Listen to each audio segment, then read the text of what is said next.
Bien-aimés dans l'amour du Tout-Puissant, voilà, donc nous allons poursuivre évidemment notre plan. Votre langue a-t-elle besoin de guérison? Nous sommes à la 10e et la dernière partie. Mes frères et sœurs, que la main de Dieu soit sur vous et que Dieu vous bénisse dans ce plan qui vous ouvre les oreilles, les yeux et l'intelligence spirituelle afin que vous avancez dans votre vie en prenant des conseils. Mon Dieu qui vous bénisse, le Créateur du ciel et de la terre. Mes amis, nous allons passer en ce 10e plan, d'accord, et maintenir notre confession. Parce que nous avons vu que c'est de notre confession qui nous lie à Jésus, notre grand maître, notre grand prêtre. Ceci est mis en lumière par 2 fois dans l'épître aux Hébreux. La première référence est dans Hébreux 4,14 qui dit « Puisque nous avons un grand souverain sacrificateur qui a traversé les cieux, Jésus le Fils de Dieu, tenons fermement la confession de notre foi. » Mes bien-aimés, c'est notre confession aujourd'hui qui continue à nous relier à Jésus en tant que notre souverain sacrificateur. À nouveau, nous lisons dans Hébreux 10, 21, 23 qui dit « Et puisque nous avons un souverain sacrificateur établi sur la maison de Dieu, confessons notre espérance sans fléchir, car celui qui a fait les promesses est fidèle. » Mes amis, chaque fois que la Bible parle de Jésus en tant que souverain sacrificateur, elle dit que nous devons faire, ça veut dire que maintenir et tenir ferme la confession de notre foi et de notre espérance. C'est notre confession qui nous relie à Jésus autant que notre souverain sacrificateur. Si nous ne maintenons pas cette confession, nous freinons et même dépaulons son ministère envers nous. La confession juste en effet essentielle pour le salut. Mes bien-aimés, la parole est près de toi, dans ta bouche et dans ton cœur. Or, c'est la parole de la foi que nous prêchons. Si tu confesses de ta bouche le Seigneur Jésus, et si tu crois que ton cœur, que Dieu l'a ressuscité, tu crois dans ton cœur que Dieu l'a ressuscité entre les morts, tu seras sauvé. Car en croyant du cœur, d'accord, on parvient à la justice. Et en confessant de la bouche, on parvient au salut. Romains 10, 8, 10. Mes bien-aimés, à nouveau, comme nous l'avons vu jusqu'à présent, il y a un lien direct entre le cœur et la bouche. Jésus a dit, « De l'abondance du cœur, la bouche parle. Le salut dépend de 2 choses. Exercer la foi dans notre cœur et en faire la confession juste de notre bouche. » Mes bien-aimés, le mot « salut », c'est la Bible. Le mot « salut », au fait, dans la Bible, c'est un mot complet qui inclut toutes les bénédictions et les provisions de Dieu qui ont été gagnées par nous, par la mort de Jésus-Christ. Salut inclut les bénédictions spirituelles, physiques, financières, temporelles et éternelles. Mes bien-aimés, toutes ces bénédictions acquises au prix de la mort de Jésus sont résumées en un mot. Ce mot est le salut. Mes bien-aimés, c'est pour ça, pour continuer ce plan, nous allons faire une prière. Prions, mes chers amis. Si vous le désirez, vous pouvez répéter après moi. Seigneur, je te remercie et te loue pour ton salut. Je te loue pour ton sacrifice expiatoire pour lequel tu m'as donné toutes les bénédictions imaginables. Je prie pour que tu m'aides et me rappelles continuellement de parler d'une manière qui te soit agréable, de glorifier ton nom et de proclamer ta précieuse parole, ô Éternel, en croyant pleinement que ce que tu dis, tu le feras. Mon Dieu, je te remercie pour cette prière au nom de Jésus. Amen. Mes bien-aimés, Dieu est miracle. Dieu est esprit. Dieu est Esprit Saint. Esprit Saint qui est en toi, qui est en moi. Il y est déjà. Mes amis, le capitaine qui dirige notre navire, ça veut dire que pour entrer dans la plénitude du salut de Dieu, dans chaque espace de notre vie, nous devons faire la confession vraie et juste. Dans chaque espace de notre vie, quel qu'il soit, nous devons, par notre bouche, exprimer la même chose que ce que Dieu dit dans sa parole. Lorsque notre confession est en accord avec la parole de Dieu, nous entrons dans la provision pleine et complète de Dieu dans le salut.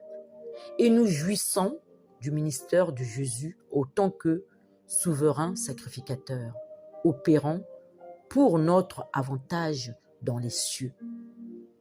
Avec le soutien de Jésus, ouvrons sur le fondement de notre confession. Il n'est rien qui puisse nous entraver ou nous empêcher d'entrer dans la plénitude de notre salut. Mes frères et sœurs, notre confession nous lie à Jésus autant que notre souverain sacrificateur. C'est pour cette raison que ce que nous disons de notre bouche détermine notre expérience. Mes bien-aimés, retournons brièvement à l'illustration de la langue comme gouvernail de la vie humaine. Dans le plan audio 3, nous avons parlé du gouvernail. 3 et 4. Voyez encore les navires, si grands qu'ils soient, et poussés par des vents impétueux. Ils se dirigeaient vers un très petit gouvernail au gré du pilote. De même, la langue est un petit membre, mais elle est de grande prétention. Jacques 3, 4, 5. Mes chers amis, ce que le gouvernail est au bateau, la langue l'est au corps et à la vie humaine. Mes bien-aimés, le bon emploi du gouvernail dirige le bateau correctement. Ça veut dire que le bateau entraîne le naufrage. Il en est de même avec la langue. Le bon emploi de la langue emmène le succès et le salut dans sa plénitude. Son mauvais emploi mène au naufrage et à l'échec. Mes bien-aimés, le bateau est dirigé par un très petit gouvernail, là où le pilote désire aller. Un paquebot peut avoir un capitaine aux nombreuses années d'expérience, mais il y arrive au port. Il ne lui est pas permis de diriger le bateau lui-même. Un règlement pratiquement immuable veut que le capitaine prenne un pilote à bord et permettre au pilote d'assumer la main-d'œuvre de la direction de l'entrée au port vers le quai grâce au gouvernail. Mes bien-aimés, vous et moi pouvons penser que nous avons la capacité de diriger notre vie. Mais il est des situations aujourd'hui que nous pouvons contrôler. Nous devons prendre à bord un pilote et lui laisser assumer la responsabilité. Pouvez-vous devenir qui est ce pilote? Bien entendu, le pilote est le Saint-Esprit. Seul le Saint-Esprit peut nous rendre toujours capables d'employer notre langue avec justesse et de faire la confession vraie et juste qui convient. Mes bien-aimés, le Saint-Esprit est l'esprit de vérité et l'esprit de foi en soi. Lorsqu'il motive et contrôle nos paroles et notre langue, ceux-ci deviennent positifs. Alors, notre langage honore Dieu et apporte les bénédictions de Dieu dans notre vie. Mes bien-aimés, chacun de nous a besoin du Saint-Esprit pour piloter, diriger notre vie en contrôlant notre langue. Il est la solution ultime au problème de la langue humaine. Mes bien-aimés, pour finir ce plan, je veux vous dire, Dieu permet que nous aboutissions à un point d'échec dans notre vie. Il dit, aucun d'entre vous ne parvient à contrôler sa langue. Puis il affirme, mais j'ai un pilote. Inviterez-vous le pilote à bord? Tout ce qu'il est nécessaire de faire, c'est de répondre simplement par une prière comme celle-ci. Écoutez cela, mes frères et sœurs, pour finir ce plan. Prions, Saint-Esprit.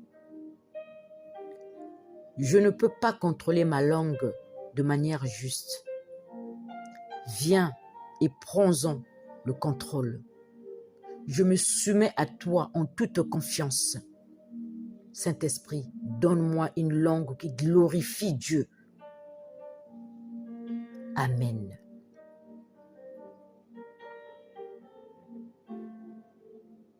Mes amis, nous avons fini le plan en entier. Votre langue a-t-elle besoin de guérison?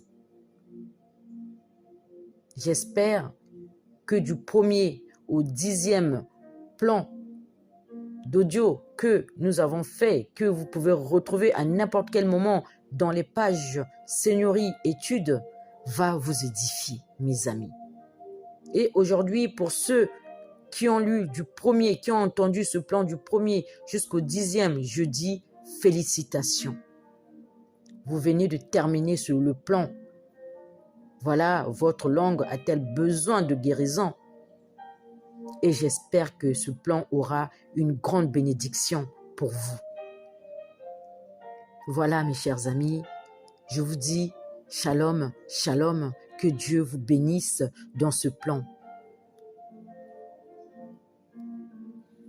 Les pages Seigneurie Études vous remercient de votre participation. Que Dieu vous bénisse. Amen.